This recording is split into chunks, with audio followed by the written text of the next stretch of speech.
Good afternoon. My name's Barry and my wife Linda. We had the pleasure of having Mrs. Zonneveld teach our two sons for over 10 years in piano. Daryl and David, they trudged through the snow and rain to Lansdowne Court every, I think it was Friday or whatever day it was, and they never missed a lesson. They had to go. That was what it was expected of them. That's what Mrs. Zonneveld did. She expected that. Hours and hours were spent practicing. That's just what you do. Mrs. Z is your teacher. We never told the boys to practice. They just did because they wanted to. That's the work ethics that Mrs. Zonneveld installed in the boys. They always did very well at the festival. And this was due in part to the pride installed in them by Mrs. Zonneveld. The sense of pride of achievement was carried into their lives well after the piano lessons ended. Both our boys now are highly motivated in the music industry. Both share their passion with music, with David being a music teacher in Montreal, and Daryl is a musical engineer in London. And he's also a professor at Frenchon College. And that's all influence from Mrs. Zonneveld. Both homes are filled with music, probably like the same as Mrs. Zonneveld's. David teaches piano at home, same as Mrs. Zonneveld. And Daryl, he's got a whole studio in his house, full of music all the time. And he had a band that toured in the States, and but he recently, a year ago, he had his wife and him had a first child. So the music took a kind of a second fiddle to raising a family. But David, he wrote a tribute for Mrs. Zonneveld, and my wife Linda is now going to read that for you. Thank you.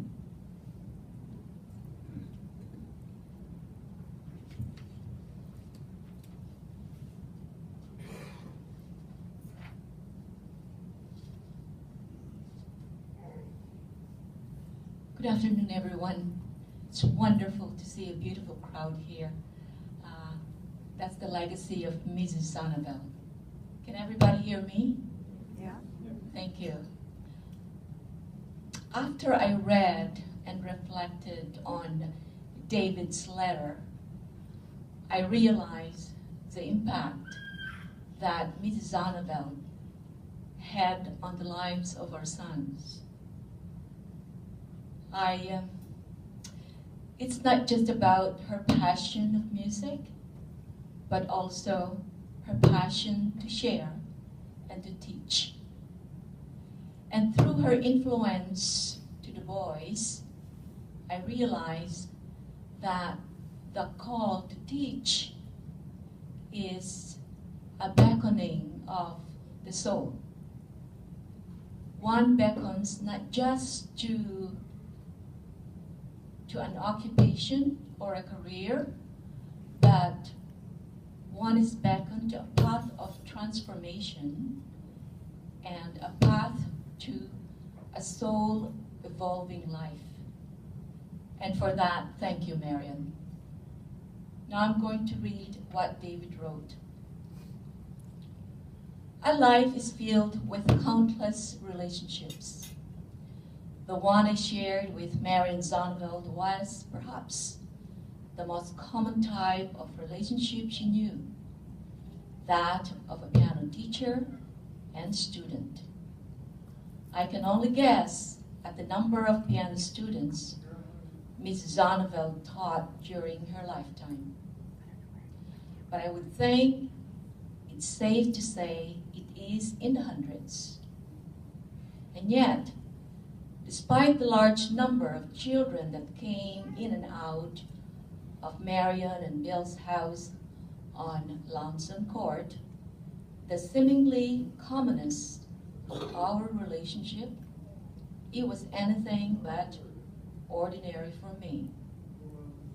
For a piano teacher has many students, but a piano student only has one or two piano teachers who they remember forever.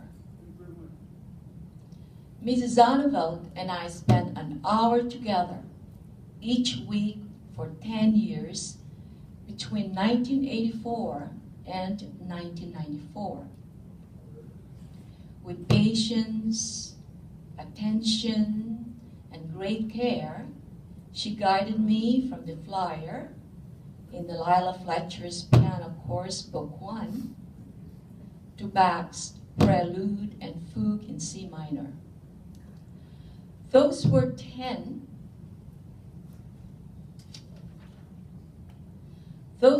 years of learning a skill and art that only a lucky few ever have the chance to enjoy.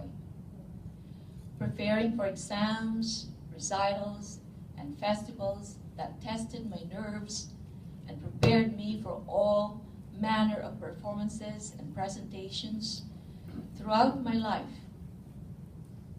Most profoundly, we shared in the mysteries of music, communicating that which cannot be expressed in words.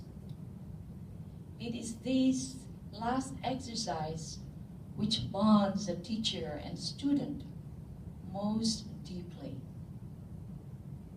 At least once a year, for the past 22 years, I've had a recurring dream. This is David. I'm back in Thunder Bay on an overcast day, and I'm walking down the street towards Lansdowne Court. We used to live in Arundel Crescent, which is just close to Lansdowne Court. Sometimes I have piano books in hand, and sometimes I don't. I knock on the door because I have a piano lesson, my first in a very long time, even though I might be 41 years old now. Mrs. Zonneveld has kept my weekly lesson slot free, just in case I might happen to come back one day. I'm touched by this gesture, but very anxious at the same time. I haven't done any practicing and have nothing prepared. By sharing this common anxiety, dream of mine, I only want to illustrate how important that weekly lesson time and that relationship was for me. I never remembered Mrs. Zonneveld ever being cross when I had not practiced, though I do remember that she'd insist I play through the whole sonata movement, painfully clumsy and slow anyway. She had a way of making you want to do your best in a way only great teachers can. Each week, I longed to read those 3 magic words next to the title of my piece in my notebook. We'll leave it. I'd pass her test. They say that a unique aspect of being a teacher is that you may never see the results of your efforts until years later, if ever. It made me deeply happy that Mrs. Zonneveld knew that. After a boring year of biology at Lakehead University, I switched my major to music and graduated from that program in 2000. She saw me perform a set of Debussy pieces at the Lakehead University during those years. The last time we spoke was after that silver medal performance. Maybe she didn't know that I went on to be a teacher myself in England, and then a music teacher in Montreal private school with additional private piano students of my own, numbering now in hundreds. Even my own senior students had students now too. I'm sad that she never knew that after 20 years, I decided to go back and finish my grade 10 conservatory studies and my ARCT, which we started together but never finished. I completed my last exam on January 24, 4 days before she passed away. Well, I'm telling her now.